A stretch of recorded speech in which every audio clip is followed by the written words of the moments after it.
Razabani for IFL TV in association with MTK Global. With me, I've got Mr. Golden Contract himself, JAZZA Dickens. JAZZA, in your car, how are you? Pleasure to speak to you, Raz. JAZZA and Razza, and he might be fighting Bazza. So, yeah. Jazz, how are you doing? How's the family? How's everybody, first of all? Everything's going well, Raz. The world's a bit of a better place since I won the Golden Contract tournament. Opportunities are coming, so yeah, I'm grateful. I can't complain. Yourself? Yeah, all good, not too bad. We had a bit of a positive end last year when Anthony Joshua fought Kubrat Pulev. We saw 1,000 fans return into the arena, and we thought this was the pinnacle moment where we're going to start seeing more positiveness and change, and fans will be allowed back in. And then all of a sudden, we're back in a national lockdown, and COVID's gone crazy. What have you made of all of it? Same as when we went in. I just think that creative people can survive. I think it's an opportunity for creative people. Do you know what I mean? I think people who put themselves forward will stand out. I know, I understand a lot of people say, well, it's all right for you to say, innit? You've got an avenue in that, but I don't know, I feel like I'm thriving in this situation. I don't mean to rub it in, but yeah, I'm flying. Were you able to really celebrate your kind of Golden Contract final win over Round? I don't celebrate anyway, man. You're supposed to win, aren't you? You shouldn't celebrate for winning. It's just your duty. You've got to win, haven't you? It's like, I don't know. No, no. Yeah. Well, I always go home to my family, and that's the main thing, innit? So I've got some good family time, really good family time, yeah. So suppose that is a celebration, innit? What a day to be alive. No, absolutely. But I know last year was a bit tough for you as well, JAZZA, because obviously that first final, when it should have happened, didn't take place because you tested apparently positive. And I know you were gutted because you trained really, really hard. Then it got delayed. Then you went back into the ring and won and was successful, won the contract, and obviously big things to come in the future. But surely that was one of the most positive things that came out of the year for you. Yeah, a lot of positives came out.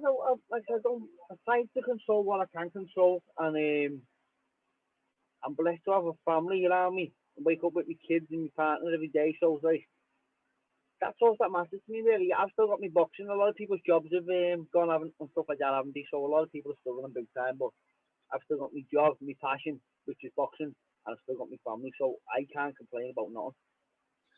We know some big news has come out over the weekend, I think it was, or back in the last week. The IBF have officially ordered JAZZA Dickens to fight Kid Galahad for the IBF strap. Purse bids to take place on 4th of February. Before we get to that, were you surprised that Josh Warrington vacated in the first place?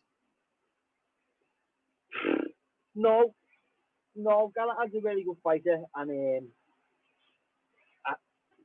I think people are confused about what's going on, aren't they? What the fuck's the world champion doing vacating his title? He just give it up. Why isn't he even gone out on a shield and all that?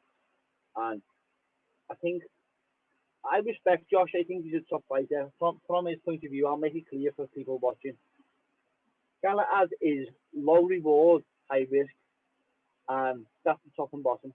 He's probably said he's not scared of Galahad. He's not scared to fight Galahad, obviously, because he's fighting other fighters who are better than Galahad, probably. So he's like, I'm not scared to fight anyone, because if that was the case, I'm fighting better opposition.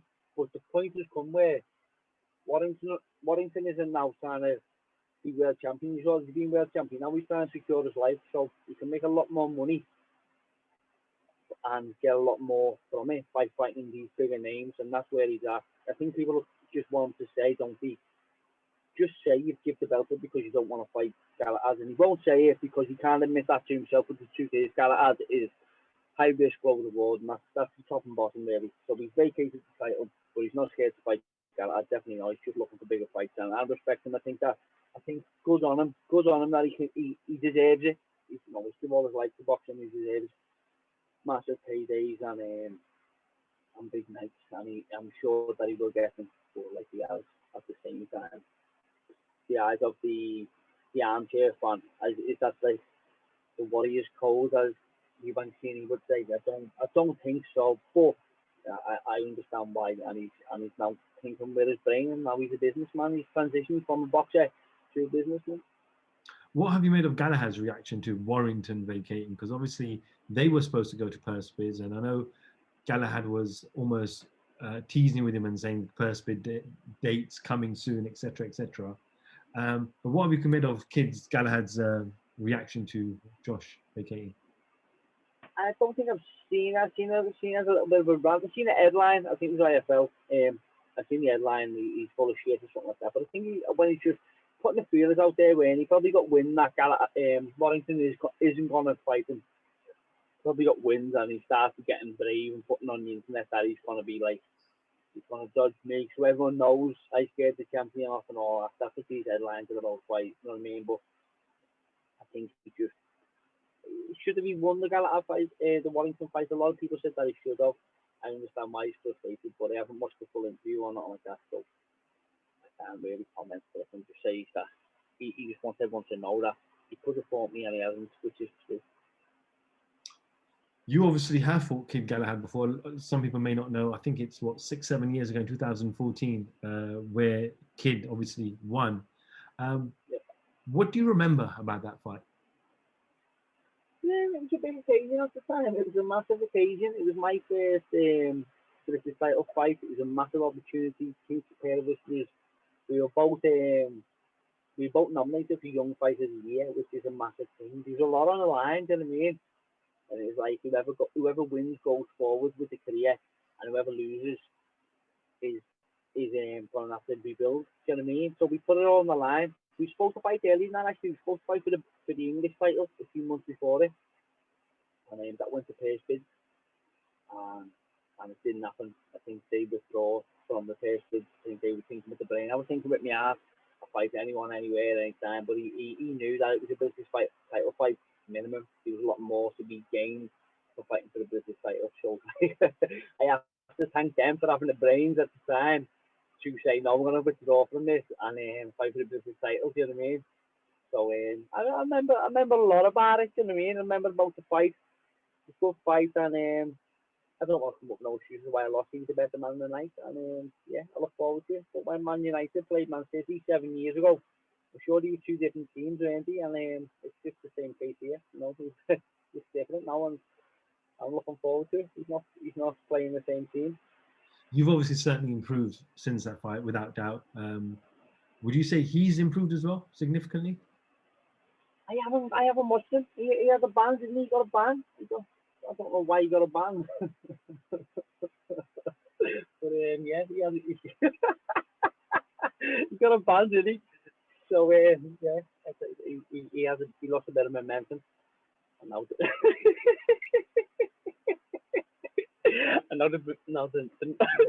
now the momentum is with me.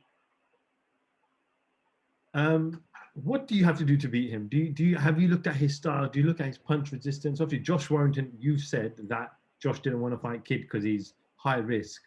So what do you see in him that you say, you know, well, I'm better than him in these things and I will beat him? I think he's a brilliant fighter. I think he's a really good fighter, you know what I mean? You don't put me like, if I did have any resentment or anything like that towards him for beating me, I still can't deny the fact that he's a brilliant fighter, you know? I just think he's a top fighter, and he's fighting for the world title for a reason. He's got himself mandatory. I've got myself here. Yeah, he's a brilliant fighter. Look forward to it, you know what I mean? Because you can't take yourself unless you've got a dancing partner. And who else would I want to be fighting for the world title against apart from him, you know what I mean? Who else? I have choices here, by the way. Rather, I have choices, you know what I mean? If this fight happens, because I get some money. I saw some back and forth between your manager, Tony Bellew, and Kid on Twitter. And Kid's like, why didn't you go another route? I believe it's a WBO route that you potentially are highly ranked as well. Or is it WBA? Yeah. I can't remember. But he said you should have taken another route. You shouldn't have taken this route. This is a losing route for you, basically. Yeah, it sounds to me like if you really want to fight, it should be enticing me to fight, you know what I mean? It sounds a bit of a negative comment to me, so yeah, well, if it happens, and it's on, you know, the IBF put out the so we'll go from there. You see what happens, you know. Do you think a deal could be reached before the 4th? Could be, yeah.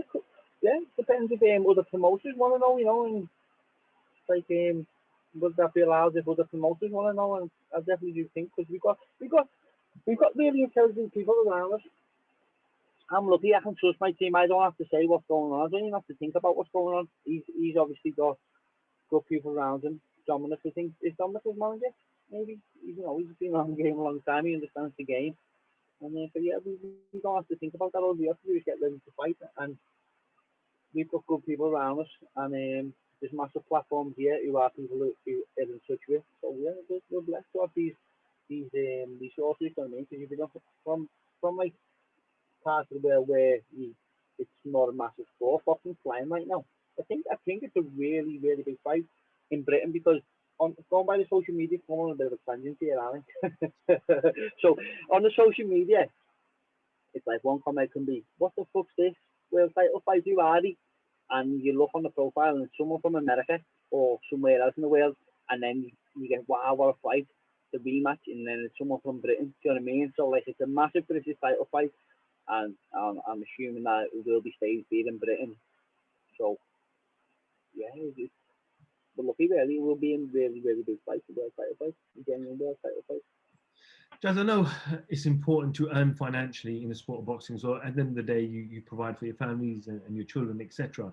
But also a goal when you come into boxing is to become a world champion. And you have this opportunity. What would it mean to you, your hand being raised, being called, and the new IBF world champion, JAZZA Dickens? What would that feel? What would that mean to you? That's something I've worked all these years. That's why I do it. That's why I do it for that reason. Do you know what I mean?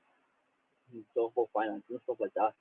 I could go and do anything in life. I've got more intelligence than just throwing punches. Do you know what I mean? I would say punching to have the IQ of a fighter and the drive of a fighter and the resilience that a fighter has. You can do absolutely anything you choose to be in life. I'm in the hardest game. Do you know what I mean? I wouldn't find making a true kid wouldn't be a problem. I could do that anyway. I'm in boxing because I want to be the best. And that's talking it's amazing. I've got this chance now to fulfill my dreams. You know what I mean? Every single day until then, until I become world champion. That. It's fucking great. It's absolutely amazing. I was speaking to Bombers the other day, and I was saying to him, he was telling me how things are, and that like after he won a world title. And so am I living the best days of my life now? So when he said, "This is what it's all about," you know what I mean? This is it, getting there, getting to be a world champion. So I'm trying to live in the moment and very cheerful. Also, I'm really, really easy to be world champion. And it's not a day that goes by where I don't think about it, I visualize it. Yeah, I look for it, Okay. Jazz, I'll end on this. If kids watching now, Kid Galahad's watching now, have you got a direct message for him?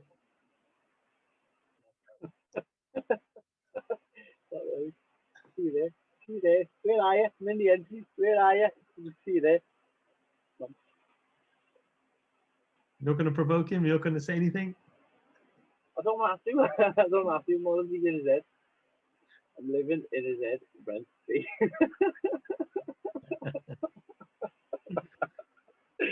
Yeah, man. But boss to speak to you, Raz, as always. No, pleasure. Hopefully, once the fight is announced, I'll speak to Kid and hopefully we can get us on a Zoom press conference, press conference, and Raza, Jazza, and Bazza. Yeah, man. Look forward to it. JAZZA Dickens, IFL TV. Thank you very much.